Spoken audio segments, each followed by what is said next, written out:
a don David, por fin nos abracemos así virtualmente después de esta cobertura que tuvimos allá en San Francisco. Y también a Cande, que dice que me extrañó, pero pues ahí anda. No, sí me extrañó Cande. Siempre como la voz de mi conciencia. Ahora le pido a don David que nos grabe para escuchar el comentario experto del doctor Eduardo Sabugal, aquí en Sin Censura, como todos los lunes, hoy en su columna, videocolumna La Luneta, nos presenta esto, celebrando la revolución y la transformación. ¿Qué tal? Soy Eduardo Sabugal y esto es La Luneta, videocolumna para Sin Censura. Aniversario de la Revolución y la Transformación. Hace 113 años inició la tercera transformación de México. Hoy vivimos el último año de un sexenio que encabeza Andrés Manuel López Obrador y que ya sentó las bases de la cuarta transformación. Cualquier análisis, por rápido o superficial que sea, notará que vivimos momentos estelares, coyunturales, y que no podemos esperarnos 100 años para transformar a profundidad el país. Se debe acentuar lo que ya se ha iniciado en estos 5 años de gobierno.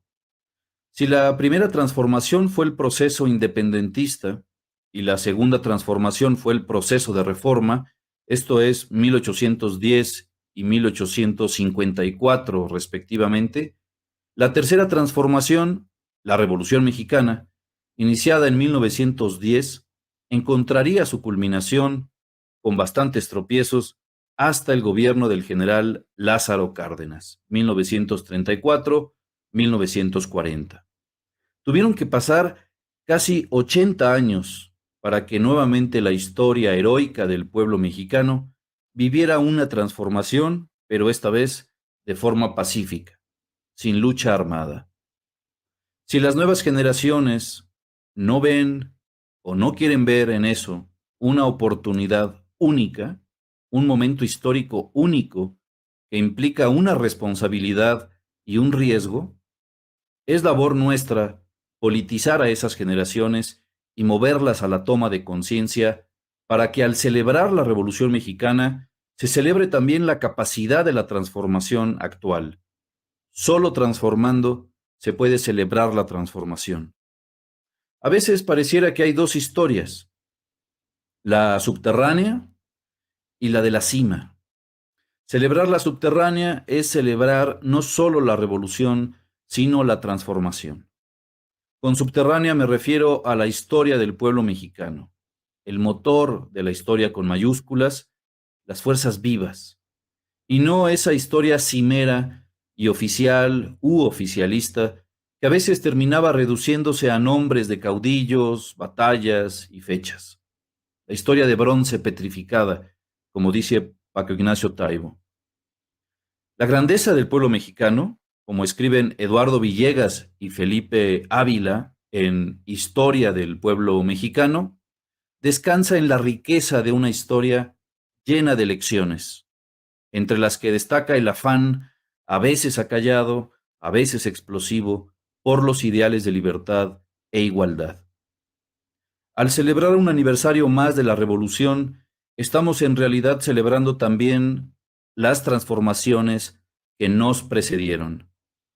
La sociedad mexicana, dicen Villegas Mejías y Felipe Ávila, es hoy, sin duda, una sociedad más libre, democrática e incluyente que hace 200 años, cuando inició su aventura como nación soberana.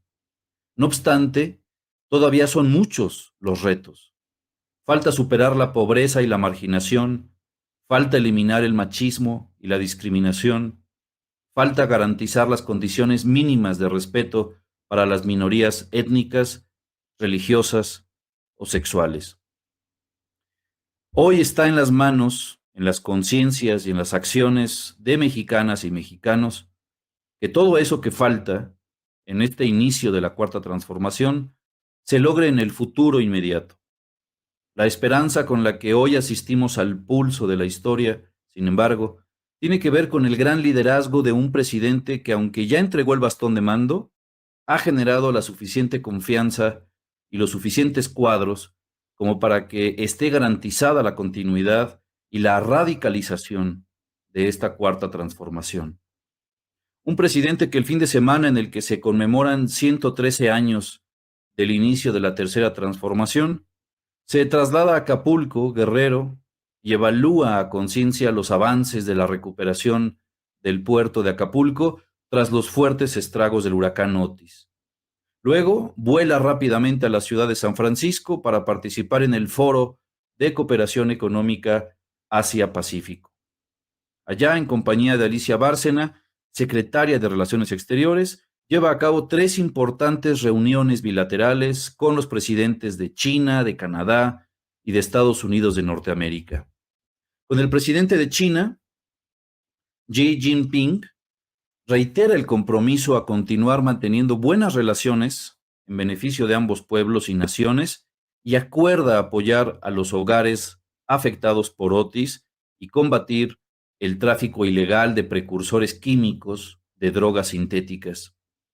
Con Justin Trudeau, primer ministro de Canadá, aborda el tema migratorio, las inversiones y la creación de empleos. Y en la reunión bilateral con Estados Unidos, el presidente Biden pone sobre la mesa también el tema migratorio y la colaboración en el combate a las drogas. Después de esas importantes reuniones bilaterales que ponen siempre como prioridad el bien de México, con dignidad y acierto, y no mediante una relación de sometimiento, de trato asimétrico o servil, regresa rápidamente a México y se traslada a la península a supervisar las obras del Tren Maya. ¿Cuándo descansa? ¿Quién sabe? Es un pequeño botón de muestra de lo que ha sido el gobierno que encabeza Andrés Manuel López Obrador. Una muestra de cómo han sido sus fines de semana. Atender las urgencias, los imprevistos, lo contingente, cuidar la política interior de bienestar para la mayoría, para tener una buena y clara política exterior. Conservar los equilibrios, que siempre significa una tarea difícil, encabezar un liderazgo mundial ganado a pulso y ganado con justicia, supervisar el avance de las obras de infraestructura que seguirán sacando a más mexicanos y mexicanas de la pobreza, reduciendo las desigualdades y generando una mayor y mejor redistribución de la riqueza. Un presidente que celebra así el aniversario de la revolución. Celebra en realidad la transformación transformando, no en palabras, no en retórica, sino con trabajo. Trabajo transformador, que es la única forma de ser revolucionario. A eso nos invita, a celebrar así. En la presentación del libro que ya he citado, Historia del Pueblo de México, Andrés Manuel López Obrador escribía precisamente en la presentación que ese libro buscaba contar las luchas y sufrimientos de todos ellos, indígenas, mujeres, afrodescendientes, trabajadores y estudiantes, que han sido con frecuencia omitidos de las narraciones oficiales. Sin embargo, dice Andrés Manuel López Obrador, el papel del pueblo de México siempre fue fundamental en las primeras 3 transformaciones y sin duda es ahora la clave en la cuarta transformación. Sin embargo, no podemos olvidar que a las 3 grandes transformaciones, como analiza Enrique Semo en el mismo libro, siguieron periodos de restauración y esto explica sus limitaciones. Lo que acaba de pasar en Argentina con Milei, ya había pasado en Brasil con Bolsonaro, es igual de catastrófico. Ya hablaré de ello en otra columna, pero la restauración neofascista se da gracias no solo a la ignorancia o despolitización de un buen número de ciudadanos y ciudadanas que se piensan o asumen más allá de lo político, ni tampoco solo gracias a que grandes sectores de la burguesía navegan en el agua tibia y no impulsan las profundizaciones de las transformaciones, sino que si algo tenemos que aprender de las anteriores transformaciones de México y al mismo tiempo de la geopolítica actual en el Cono Sur, es que si las revoluciones de conciencia no se dan de forma genuina y de forma masiva, aunque exista una alternancia política o se logra encabezar un gobierno progresista, el fantasma de la restauración siempre estará al acecho. Este 20 de noviembre celebramos los 113 años del inicio de la tercera transformación, pero también los 5 años de esta cuarta transformación, que de no profundizarse, corre el riesgo de la restauración del neoliberalismo, de gobiernos fachos y corruptos. Repito, la única forma de celebrar la revolución y la transformación es acentuando la transformación.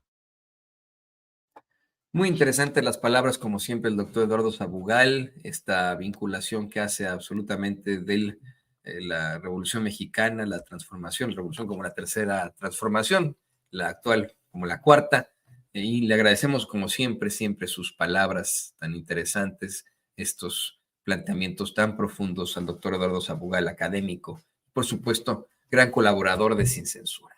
Y bueno,